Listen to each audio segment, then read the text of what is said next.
Friends, welcome back. Swapna Akshayavarshini. Please like, share, comment and subscribe Swapnavarshini Reddy YouTube channel. Thank you friends. ఈరోజు ఇంకో కొత్త కథతో వచ్చేసాం. ఏం కథ చెప్పుకుంటున్నాం? ఇష్టం అమ్మా. మళ్ళీ రాజుగారి కథే. సరే, రాజుగారి కథే చెప్తాం. ఇందులో హైలైట్ రాకుమారుడు గురించే కథ నడిసిద్ది.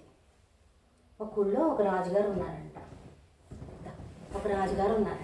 ఆ రాజుగారికి భార్య ఉంటుంది కదా, రాణిగారికి ఓన్ బ్రదర్ ఉంటాడు. లేడీస్ వైపు ఉన్న తోడుబుట్ట ఉన్న వాళ్ళని మంచిగా ఉద్యోగం ఇప్పిస్తారనమాట. ఎక్కడైనా సరే ఇంట్లో అమ్మాయి తరపు వాళ్ళు ఎవరైనా ఉన్నారనుకో, వాళ్ళకి బాగా చేపిస్తారు. అమ్మాయి భర్తకి చెప్పి, ఏ ఇంట్లో అయినా అంతే. భర్త భర్త అయితే గనక భార్యలు తన పుట్టింటల్ని బాగా చూసుకుంటారు. కొంతమందికి అలా బాగా జరిగిద్ది. అత్తగారింటేపు కన్నా కూడా అమ్మాలింటేపల్ని బాగా పైకి తీసుకురావాలని చూస్తారు, వినే భర్త ఉంటే గనక. ఇక్కడ అదే జరుగుద్ది. రాణిగారు తన సొంత అన్నయ్యని సైన్యాధికారి పోస్టులో పెట్టించింది. అయితే రాజుగారు చాలా మంచోళ్ళు, మెతకేం కాదు, చాలా మంచోడు. అయితే భార్య మాట విని చేయటం అని కాదు, సామర్థ్యం ఉంది కాబట్టి పెట్టుకున్నాను అనుకుంటాడు. కానీ సైన్యాధికారుల దగ్గర భటులు వాళ్ళంతా ఉంటారు కదా, ఇంకా మంత్రులు కానీ, వాళ్ళతో స్నేహంగా ఉండేవాళ్ళు ఏమని చెప్తారు, నువ్వు రాజు కంటే అసలు నువ్వే వీరుడివి, ధీరుడివి, రాజ్యం పాలించడానికి నీకే అర్హతలు ఉన్నాయి, రాజు కన్నా కూడా, మీ బావ కన్నా కూడా నువ్వే అసలు అర్హుడివి, నీకు అసలు చాలా అవకాశం ఉంది, నువ్వు కానీ ప్రయత్నం చేస్తే అని చెప్తారు. ఎక్కేస్తారు బాగా. సైన్యాధికారి పోస్ట్ అంటే మాటల మొత్తం తన గుప్పిట్లోనే ఉందిగా రాజ్యం అంతా, తను ఏది చెప్తే అది వినాలి సైనికులు. అవునా? అయితే బాగా పిచ్చి పీక్కి వెళ్ళిపోద్ది. నాదే రాజ్యం అయిపోవాలి. అందరూ పొగుడుతున్నారు. చిట్టారు కొమ్మకి ఎక్కేశాడు. ఏం చేశాడు? సైన్యంలో అందరినీ కూడగట్టుకొని రాజును చంపించేశాడు. సొంత అక్క భర్త కదా, అక్క ఏమనలేదు, అసలు బాగు కోరుకోవాలి కదా, నిన్ను ఎంత సెటిల్ చేసిందే, ఎవరికి రాని ఉద్యోగం నీకు వచ్చిందే, కృతజ్ఞత లేదు వాడికి. సర్లే, అదట్ట ఉంచు. ఈ భర్త చనిపోయేసరికి ఈ దుఃఖంతో రాణిగారు కూడా చనిపోతారు. వెంటనే నెక్స్ట్ డేకి ఇద్దరికి దహన సంస్కారాలు అతనే చేసేస్తారు. రాజుగారికి ఒక్కగానొక్క కొడుకు. అతను విహారయాత్రకి వెళ్ళి ఉన్నాడు అదే టైంలో. అతను ఇంకా ఇంటికి తిరిగి రాకుండానే తల్లి తండ్రిది అంత్యక్రియలు అన్నీ జరిపించేసి, పిల్లోళ్ళు కూడా దొరికితే చంపేయాలన్న పన్నాగంతో రాజయ్య కూర్చుంటాడు. తనది కాని ప్లేస్లో తను కూర్చొని అంత గర్వపడతా ఉంటాడు. ఏమనాలి అట్టంటాడిని? సరే, అట్ట ఉంది కదా అది. పిల్లాడు ఊరి నుంచి రాకుండానే కొంతమంది ఫ్రెండ్స్తో సహా వెళ్ళాడు కదా విహారయాత్రలకి, సెలవులకి. ఇక్కడ ఊళ్ళో తనకి మంచి ఫ్రెండ్స్ ఉంటారు కదా నగరంలో, వాళ్ళు మధ్యవర్తుల ద్వారా వార్తలు చేరుస్తారు. తను ఎక్కడున్నాడు ఏంటో తెలుసు కదా. అయితే నువ్వు రామాక వస్తే నిన్ను కూడా లేపేస్తానికి రెడీగా ఉన్నాడు మీ మామయ్య, మేనమామ. అమ్మ నాన్నని వేసేశాడు, అదే నాన్నగారిని చంపేశాడు. దుఃఖంతో అమ్మ నెక్స్ట్ డేనే చనిపోయింది. నువ్వు దొరికితే అంతే సంగతులు, నువ్వు మాత్రం రామాక, మేము చెప్పిన దాకా తలదాచుకోనుండు, మేమే నిన్ను కలుసుకుంటాం కుదిరినప్పుడు అని చెప్తారు. వార్తలు పంపిస్తారు. వార్తలన్నీ చేరుకుంటాయి రాకుమారుడికేమో రాజ్యంలోకి రావడానికి ధైర్యం సరిపోదు. అమ్మ నాన్న లేరు కదా, మేనమామేమో గుండాలను పెట్టేశాడు. కనపడితే కాల్చివేత అన్నట్టు, ఏమిటో తప్పు చేసినట్టు, దేశద్రోహిలాగా. అసలు దేశద్రోహి వీడు మేనమామ. రాకుమారుడిని దేశద్రోహిలాగా కనిపిస్తే పట్టుకొచ్చేయండి అని పోస్టర్లు అంటూ నలుదిక్కులకి పంపించి ఎత్తుక్కొని తీసుకురమ్మంటాం చేశాడు. తప్పు కదా, మేనల్లున్నట్ట చేయొచ్చా? చేశాడు. రాకుమారుడేమో తన దగ్గర ఉన్నంత వరకు డబ్బులు వాడుకుంటా ఉన్నాడు. ఊరు చివర ఎక్కడో ఒక గ్రామంలో, నగరం చివర ఎక్కడో గ్రామాలు ఉంటాయిగా, ఒక మారుమూల గ్రామంలో ఉంటాడు ఒక బ్రాహ్మణ ఇంట్లో. ఆ బ్రాహ్మణ ఇంట్లో భార్యాభర్తలు, వాళ్ళకి ఒక కొడుకు ఉంటారు. వాళ్ళ ఇంటి వెనక వసారాలు ఒక గదిలాగా ఉంటే చిన్నది, ఆ కుటీరంలాగా, అందులోనే అడ్జస్ట్ అయి ఉంటాడు. ఇతను మనిషి ధీరుడిలాగా కనపడతాడు, రాజుగారి లక్షణాలు కనపడతా ఉంటాయి. కాబట్టి అతన్ని ఎప్పుడూ కూడా చిన్న చూపు చూడలేదు. అబ్బాయి ఆకారం తెలిసిపోతుంది, ఆహార్యం రాజులాగానే ఉన్నాడు, పరిస్థితి ఏదో వక్రించి తలదాచుకోవడానికి వచ్చాడని అలా అర్థమైపోయింది వాళ్ళ మైండ్కి. బ్రాహ్మణ కుటుంబానికి అర్థమైంది. అది బయట పెట్టినప్పుడే బయట పెడతాడులే, మనం అడగద్దని మధ్య మధ్యలో అన్నం కూడా పెడతాడు. దాని దగ్గర డబ్బులు లేవని పని చేస్తాడు. మళ్ళీ రాకుమారుడు పనికి వెళ్తాడు, డబ్బులు తెచ్చుకుంటాడు. పనికి వెళ్ళలేక డబ్బులు లేనప్పుడు కూడా ఈ వృద్ధ బ్రాహ్మణులే పెడతారనమాట భోజనం కూడా వాళ్ళ అబ్బాయితో పాటు. ఇలా జరుగుతూ ఉంటుంది, కాలం గడుస్తూ ఉంటుంది. ఎట్లా వెళ్ళాలో అర్థం కాదు. తను ఎక్కువ బలాన్ని కూడగట్టుకొని కానీ వెళ్ళలేడు రాజ్యంలోకి. వెళ్ళాలంటే చాలా బలగం కావాలి, అవునా? కాబట్టి వెయిట్ చేస్తూ ఉంటాడు. మధ్య మధ్యలో స్నేహితులకి వార్తలు చేరేస్తూ ఉంటాడు. అటు నుంచి ఇటు వస్తూ ఉంటాయి. ఇప్పట్లో వద్దు, సమయం కాదు మిత్రమా అని వాళ్ళు చెప్తూ ఉంటారు, హెచ్చరిస్తూనే ఉంటారు. సరేనంటాడు. అయితే ఆకలి మీద ఉండి ఒకరోజు అడవిలో కాయలు కోసుకున్నాం, రేగ్గాయలు జాంకాయలు ఉన్నాయి అని అందరూ చెప్పుకుంటున్నారు. చాలా ఆకలిగా ఉందని చెప్పి అడవి దారిన పడి కొంచెం దూరం వెళ్ళి చెట్టు ఎక్కి కోసుకుంటూ ఉంటాడు. చిట్టారు కొమ్మ దాకా పైకి వెళ్ళి కూర్చొని దిగబోయే లోపల ఒక 40 గుర్రాలతో బాగా బలంగా ఉన్న మనుషులు ఆ చెట్టు కిందకి తిరుగుతూ ఉంటారు. 40 మంది గుర్రాల మీద బాగా బలంగా తిరుగుబొట్టుదారుల్లాగా, ఎవరో తెలియదు, చాలా బలంగా రౌడీల్లాగా, ఒక పక్క హీరోల్లాగా అట్లా కనిపిస్తూ ఉంటారు. ఏంటో తెలియదు. చెట్టు కిందేమో ఆకుల్లాగా ఉన్నాయి. చూస్తూ ఉండగానే ఆకుల్ని జరిపేశారు. అక్కడ ఒక తలుపులాగా ఉంది, తలుపుని తీశారు. గృహంలోకి వెళ్ళిపోయారు. 39 మంది లోపలికి వెళ్ళిపోయారు. 40వ వాడు దిగాడు. తనతో పాటు ఒక అందమైన అమ్మాయిని, 14-15 ఏళ్ళ చిన్న పాప, టీనేజ్లో ఉంది. ఆ పిల్లని ఎత్తుకొని నోరు మూసేసి వాడు లాస్ట్కి లోపలికి వాడు వెళ్ళాడు. భూగర్భంలోకి ఏదో ఉంది. మొత్తం అంతమంది వెళ్ళారంటే పెద్దగా ఉన్నట్టేగా, కింద 30 మంది వెళ్ళారు, ఫ్రీగా తోసుకోకుండా వెళ్ళిపోయారు. లాస్ట్కి వాడు కూడా వెళ్ళిన తర్వాత పై మూత వేసేసారు. ఒక అరగంట తర్వాత అందరూ బయటకు వచ్చారు. అరగంటలో మూటలు బాగా పట్టుకొని వెళ్ళారు అందరూ కలిసి. ఆ మూటలన్నీ కింద పెట్టుకున్నారు. ఏమో తెలియదు కానీ చూస్తున్నాడు పైనుంచి రాకుమారుడు. కిందకి వెళ్ళి రావటం అరగంట పట్టింది వాళ్ళకి. అమ్మాయి ఏమో రాలేదు. ఆ అమ్మాయి ఏమో రాకుమారి లాగా ఉంది, పట్టుబట్టలు, నగలు, మనిషి ఆకారం రాజకుమార్తెలాగా ఉంది. రాజముద్రలో ఉంగరాలు అన్నీ పెట్టుకునేసరికి రాకుమార్తెని గుర్తించాడు. సరే అయిపోయిందిగా, పైకి వచ్చేసరిగా మళ్ళీ గుర్రాలు వేసుకొని వెళ్ళిపోయారు. గుర్రం ఎట్టెళ్ళిద్ది? ఎట్టెళ్ళిద్దమ్మా? ఎట్లా వేసుకొని ఎట్టెళ్ళిద్ది? గుర్రం అట్టెళ్ళిపోద్ది. దౌడు తీసుకుంటూ అట్టు వెళ్ళిపోద్దమ్మా. అట్టెళ్ళిపోయింది.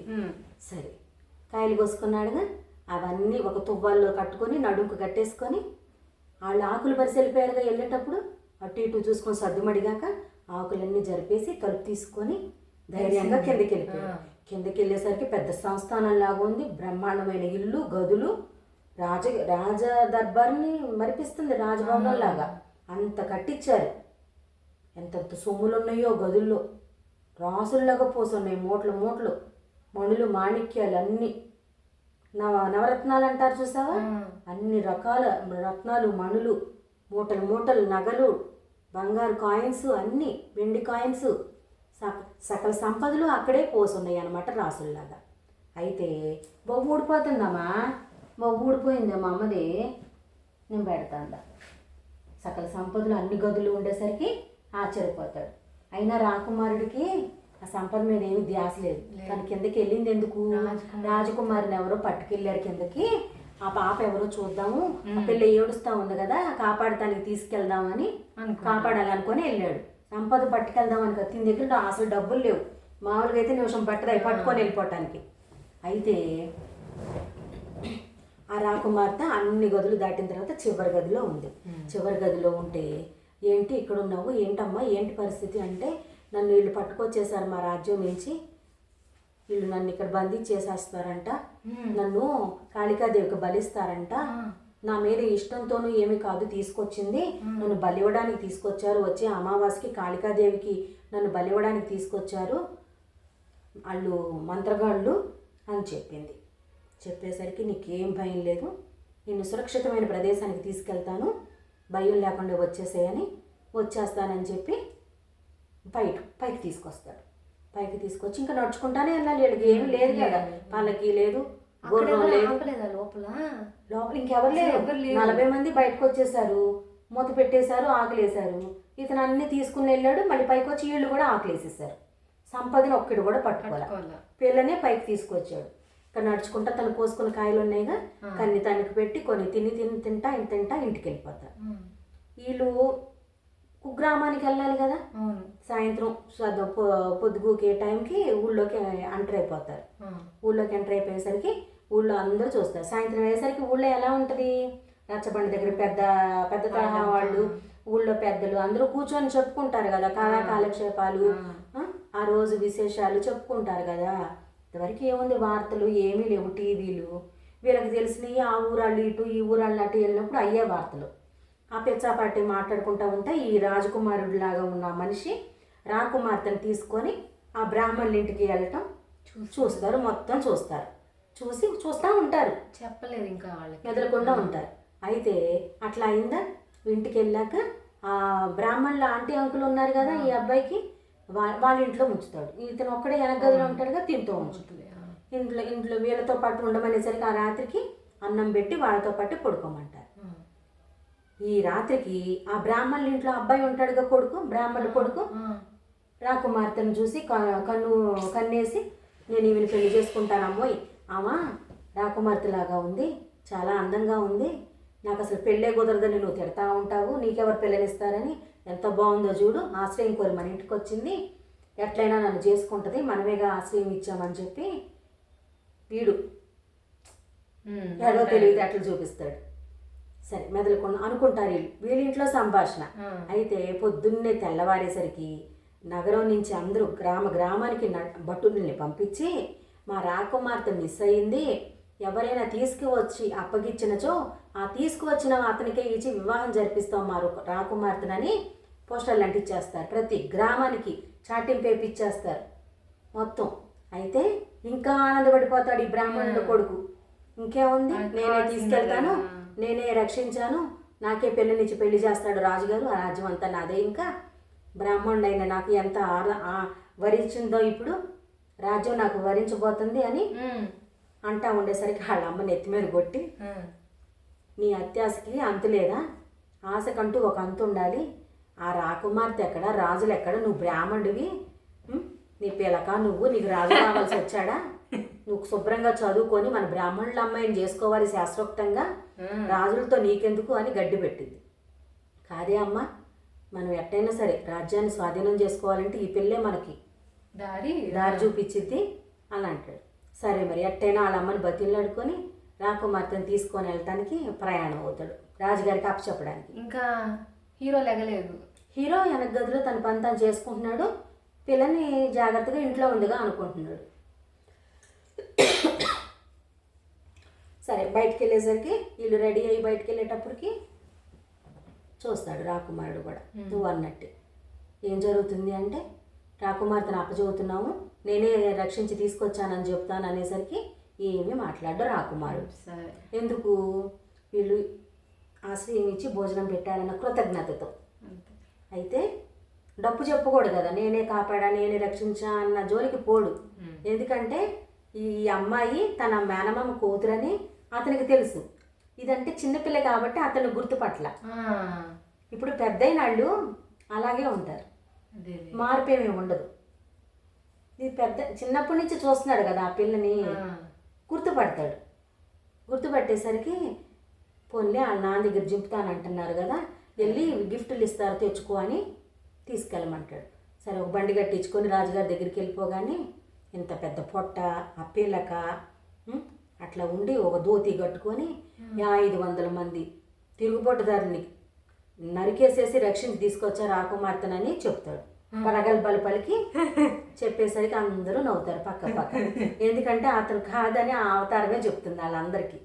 సరేనని చెప్పి మరి రాకుమార్తెని ఇచ్చి నాకు పెళ్లి చేస్తారా అంటే, కాదయ్యా నీకు ఒక అగ్రహారం ఇస్తాము, నీ చెవులకేమో బంగారు కుండలాలు చేపిస్తాము కెంపులతో, నీకు 1000 వరహాలు ఇస్తాము. 1000 వరహాలు అంటే ఆ రోజుల్లో 4-5 తరాలు కూర్చొని తినే అంత సొమ్ము. ఒక అగ్రహారం కూడా ఇస్తాము, దాని పన్నులన్నీ వసూలు చేసుకొని నువ్వు కాలక్షేపం చేయొచ్చు. అమ్మాయినైతే నీకు ఇచ్చి పెళ్లి చేయను, నీ అవతారం చూడు ఎట్టా ఉందో అని మళ్ళీ నవ్వుతారు. సరే అని అగ్రహారం కూడా ఇస్తానంటున్నారు. అన్నాక కాదు ఒకసారి ఆలోచించండి, మీరేగా షార్టింగ్ వేయించారు, పోస్టర్లు అంటించారని మళ్ళీ అడుగుతారు. మళ్ళీ అడిగేసరికి సరే మరి 3 దాటాక తీసుకురా, అయితే తీసుకో మా అమ్మని నాన్నని తీసుకొని 3 దాటాక తీసుకురా.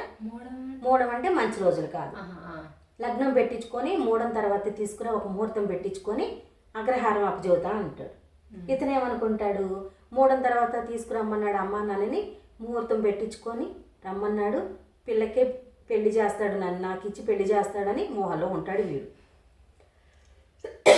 ఒకసారి వద్దు అన్నాడు, నీకు చెయ్యను మా అమ్మాయిని ఇచ్చి అగ్రహారం ఇస్తాను, 1000 వరహాలు ఇస్తాను, నీకు బంగారు కెంపుల కుండలాలు కుట్టిస్తానని కుట్టించాడు. అప్పచెప్పాడు, పోవచ్చు కదా. అత్యాశ.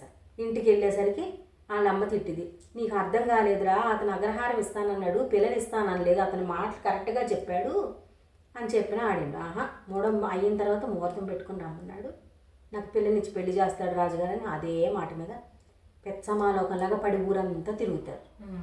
సరే పెళ్ళి ఏం చేసిద్ది ఆ సాయంత్రానికి, నాన్న నన్ను రక్షించింది ఆ అబ్బాయి కాదు, అబద్ధం చెప్పాడు, రాకుమారుడు ఒకలాగా ఉన్నాడు, రాకుమారుడిలాగా ఉన్నాడు, 40 మంది దొంగలు నన్ను దింపేసి వెళ్తే భూగృహంలో తనే రక్షించి తీసుకొచ్చాడు, దారిలో కాయలు పెట్టాడు నాకు అని చెప్పుద్ది. చెప్పేసరికి రాకుమారుడు ఆ బ్రాహ్మణ ఇల్లు ఎక్కడుందో నువ్వు గుర్తుపట్టగలవా అయితే అని రాకుమార్తెను కూడా భటులు, మంత్రి, రాజుగారు రాకుమార్తెతో సహా పల్లకీలో వస్తారు. మొత్తం వచ్చేస్తారు ఎంక్వైరీకి.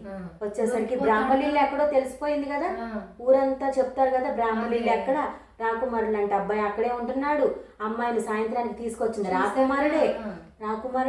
మళ్ళీ రాకుమార్తె ఈ బ్రాహ్మణుల అబ్బాయితో రావటం కూడా చూసాము, కాపాడింది అయితే రాకుమారుడే, బ్రాహ్మణుల అబ్బాయి మాత్రం మీ దగ్గర తీసుకొచ్చాడు, గిఫ్ట్లు పట్టుకొని వచ్చాడు అని జరిగినట్టు ఊరంతా దారిలోనే చెప్పేస్తారు. ఇక్కడికి వచ్చేసరికి ఈ లోపలే వీళ్ళకి ఏం తెలియదు, ఈ రాత్రిపూట ఏమనుకున్నారు, ఈ అమ్మాయి ఎట్టయినా చెప్పిద్దేమోనని పెళ్ళి ఈ బ్రాహ్మణ అమ్మాయి ఉంది కదా, ఆ అబ్బాయి అమ్మ నాన్న ఉంటారు కదా, వాళ్ళ అమ్మ ఇంకేముంది నీకు రాకుమార్తె చెప్పిందంటే రాకుమారుడు అదే తెలిసిపోయిద్ది, వీళ్ళు చంపేస్తే కానీ నీకు పెళ్ళి అవ్వదు, నువ్వేమో ఆయననే పెళ్లి చేసుకుంటానంటున్నావు, నీకు పెళ్ళి అవ్వాలంటేనేమో రాకుమారుడు ఉండకూడదు, ఇంకా అందరిని చంపేస్తున్నారమ్మా, రాకుమారుడిని చంపేయాలి, ఇది ఒకటే దారి నీకు ఇంకా, ఎందుకంటే నువ్వే పట్టుకొని వెళ్ళావు కాబట్టి ఇంకా నీకు ఇచ్చే పెళ్లి చేస్తారు, రాకుమారుడు ఇక కనపడకూడదు వాళ్ళకని నూతిలో అమ్మ కొడుకు కలిసి బ్రాహ్మణ అమ్మాయి కొడుకు కలిసి నూతిలో పడేస్తారు.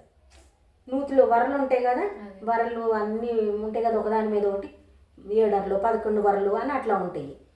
ఆ రాత్రి పూట పడేసేసేసరికి ఆ పిల్లోడు నిద్రలో ఉన్న పిల్లోడికి మెలకు వచ్చేస్తుంది. పడేస్తే మెలకు రాదు, ఎంత నిద్రపోయినా ఒక వరను పట్టుకొని ఆగుతాడు. వీళ్ళేమో పడిపోయాడు అనుకొని చచ్చిపోయాడు అనుకొని హాయిగా ఉంటారు. తెల్లారు వేసేసరికి మంది మార్పులతో రాజుగారు, మంత్రి గారు, భటులు, రాకుమార్తెతో సహా ఇక్కడ ప్రెజెన్స్ అనమాట. ఎవడు రాకుమారుడు ఎవరు ఇక్కడ నేను ఉన్నాడంట, తీసుకురండి అంటారు. అతను ఎప్పుడో వెళ్ళిపోయాడండి, ఇంక మా ఇంట్లో లేడు ఇప్పుడు అని చెబుతారు. అనేసరికి వీళ్ళు గట్టిగా అరుస్తారు కదా, వాళ్ళని ఎట్టైనా నిజం చెప్పించాలని గట్టిగా అరుస్తాడు కదా, రాజభటులు వాళ్ళు వచ్చి అరుస్తారు కదా, వీళ్ళని అరవందే నిజం చెప్పరు, కొట్టందే నిజం చెప్పరు. వీళ్ళ మాటలు పడిపోయి బావిలో వరను పట్టుకొని ఆలాడుతున్న రాకుమారుడు రక్షించండి కాపాడండి అని అరుస్తాడు. చప్పుడు వినపడిందిగా, ఇక వెంటనే భటులు వెళ్ళిపోయి రాకుమారుడికి సహాయం చేసి పైకి లాగుతాడు. అయ్యేసరికి మామయ్య ఎదురుగా ఉన్నాడుగా, మేనల్లుడిని గుర్తుపడతాడు. మావయ్య బతిలాడతాడు, అయ్యా నీకు తీరని అన్యాయం చేశాను, నువ్వు ఇంత బాధపడ్డావా, ఈ ఊర్లో వీళ్ళింట్లో ఉన్నావా, నువ్వంత దీనస్థితిలో ఉన్నావా, నా వల్లే అనర్థం జరిగింది, నీ నాన్నని నేను చంపించాను, ఆ దుఃఖంతో నా తోడబుట్టింది కూడా చనిపోయింది, నాకేమో కనికరం లేకుండా నిన్ను చంపాలని చూశాను, నగప్రవేశం చేస్తే కాపలాలు పెట్టాను, ఎక్కడ కనపడినా పట్టుకొచ్చేయమని చంపేయమని. అంత నేను దుర్బుద్ధి పెట్టుకున్నా కూడా నా కుమార్తె అని నీకు తెలిసినా కూడా నువ్వు ద్రోహం చేయకుండా బందిపోట్ల దారి నుంచి కాపాడి జాగ్రత్తగా పంపించావు నువ్వు. మా మామయ్య కూతురు అని నువ్వు రాలేదు, నీకు ఆశ లేదు, డబ్బు మీద నగ మీద ఆశ లేదు. అమ్మాయి కూడా చెప్తుంది, నాకు నా కుమార్తె కూడా చెప్తుంది, అక్కడ ఒక్క మూటకడ పట్టుకోలేదు నాన్న, నన్ను రక్షించడానికే తీసుకొచ్చాడు అంతేగాని అక్కడ చాలా నగదు ఉంది అని చెప్పింది. నువ్వు డబ్బు మీద నీకు ఆశ లేదు, ఏదో నాకు ఏ దుష్టశక్తితో ఆవరించి నా మెదడు తొలిచింది. అన్న ప్రేమను మర్చిపోయాను, బావమరిది బాగు కోరుకుంటాడంటారు, నేను కోరుకోలేకపోయాను, మేనల్లుణ్ణి చంపించాలని చూశాను అని కన్నీరు మున్నీరే పిల్లకిచ్చి పెళ్లి చేస్తానయ్యా అని బతిలాడి తీసుకొచ్చి మేనల్లుడికిచ్చి పెళ్లి చేస్తాడు. రాజం చేసేసాడు. ఎందుకంటే పిల్లంటే పంచప్రాణాలు, ఎవరికైనా అంతే కదా. కొంతమందే ఉంటారు దుష్ట తల్లులు కొంతమందే ఉంటారు కూతుళ్ళను వదిలేసి. కొంతమంది ఉంటారమ్మా పిల్లల్ని పట్టించుకోరు. అలాంటి వాళ్ళు కాదమ్మా, వాళ్ళు కాదు, నేను కాదు. కూతురు కోరిక మేరకు బావకి ఇచ్చే పెళ్లి చేయమని అడిగింది. బావ డబ్బాస లేదు, సంతోషంగా ఉండాలి, బావ మనకి ఇంత రాజ్యాన్ని ఇచ్చాడు అనేసరికి ఒప్పుకుంటాడు. బతిల్లాడేసరికి ఒప్పుకుంటాడు. సైన్యాధికారిగా కూడా నేను పనికిరాను, అది కూడా వేరే వాళ్ళకి అప్పచెప్పయ్యా సెలెక్ట్ చేసి వేరే వాళ్ళని చూసి నేను ఇంకా నీ పక్కన కామ్గా ఉంటాను, నిన్ను అమ్మాయిని చూసుకుంటా, మీ పిల్లల్ని చూసుకుంటా ఉంటాం మేము అని చెప్పి వాళ్ళ రాజ్యాన్ని వాళ్ళకి అప్పచెప్పేస్తాడు. తర్వాత తీవ్రవాదులు ఎక్కడైతే పెట్టారో దోపిడీ దొంగలు ఉన్నారు కదా, అదంతా పట్టించి వాళ్ళని ఖైదు చేసేసి ఆ సంపదనంతా రాజ్యంలో తీసేసుకుంటారు. రాజ్యంలో పేద ప్రజలకు అన్ని పథకాలు పెట్టి చదువు రాని వాళ్ళకి చదువు కట్టుకోలేని వాళ్ళకి చదువు చెప్పించి, వృద్ధులకి అనాథాశ్రమం పెట్టించి మంచి కార్యక్రమాలు చేపిస్తారు. మరి కింద అది ఉంది, ఇంకా దాని గురించి ఏం తెలీదా? అక్కడి నుంచే కదా సంపద అంతా తీసుకొచ్చింది. రాకుమార్తె చెప్పింది కదా అక్కడంతా సంపదలు ఉన్నాయని. ఎవరు కట్టించారు? ఇంకేముంది, అది మూసేయటం, అది పాడుపడ్డది అయిపోద్ది. మళ్ళీ ఏ కొన్ని తరాల తర్వాత ఎవడో చూస్తాడో మొదలెడతాడు బూత్ బంగ్లాని. ఇక మనకు తెలియదు ఇంకా కథ అంతవరకు. కథలాగానే ఉండాలి. అదేమైంది ఇదేమైంది అని పాయింట్ లాక్కూడదు, సరేనా? రాకుమార్తె చెప్పింది, ఆ స్థలం చూసుకున్నారు, ఆ నగదంతా తీసుకొచ్చి పేద ప్రజలకు అప్పచెప్పారు, రాజ్యం సుభిక్షంగా ఉంది. అది అందాల్సిన వాళ్ళకి అందింది, అందరి దగ్గర దోచుకొచ్చారు, అదేమో లేని ప్రజలకు అందింది సంపద అంతా. అర్థమైందా? అత్యాసపడ్డ బ్రాహ్మణుడు భార్య కొడుకులు కూడా ఖైదు చేస్తారు. మరి రాకుమార్తెని అలా చేయొచ్చా? రక్షించి కాపాడేది కూడా లేదు. చేసుకుంటానంటాడా రాకుమార్తెని? వాడి వాడి పిలక పెట్టుకొని. ఆశకి అంత ఉండాలమ్మా. కాదని మనిషిని నేను బాడీ షేమింగ్ కాదు అనేది, నువ్వు గ్రహించాలి. అది నా పరిస్థితి ఏంటి, నా కులగోత్రాలు ఏంటి, నేనేం చదువుకోవాలి, నేను ఏమైనా సమర్థతతో ఏమైనా చేశానా? చేసినాడు కాముగా ఉన్నాడు. అందుకే అంటారు అన్నీ నాకు అణిగి పడి ఉంటుంది, ఏమీ లేని ఆకే ఎగిరెగిరి పడతా ఉంటుంది ఎగురుకుంటా. పెద్దలు ఊరికే చెప్పరమ్మా, కొన్ని పాటించాలి, పెద్దలు చెప్పేవి పాటించాలి. మన అర్హతకి తగినట్టే మాట్లాడాలి, మన ప్రవర్తన కానీ మాట కానీ. అర్థమైందా? కథ కంచికి మనం ఇంటికి. కథ ఎప్పుడు కంచికి వెళ్ళిపోవాలమ్మా, మనం మాత్రమే మన ఇంట్లో ఉండాలి. బాగుందమ్మ కదా? మా బంగారు తల్లి, చిట్టల్లి మా అమ్మ, బాగా తల్లి. కథ నచ్చిందమ్మా? ఈ కథ కనుక మీకు నచ్చితే లైక్ చేసి మీ ఫ్రెండ్స్కి షేర్ చేసి, మాకు ఏమైనా మార్పులు చెప్పాలంటే కామెంట్ చేసి, ముఖ్యంగా సబ్స్క్రైబ్ చేయండి friends. Swapnavarshini Reddy YouTube channel. మరో కథతో రేపు మళ్ళీ కలుసుకుందాం. బాయ్.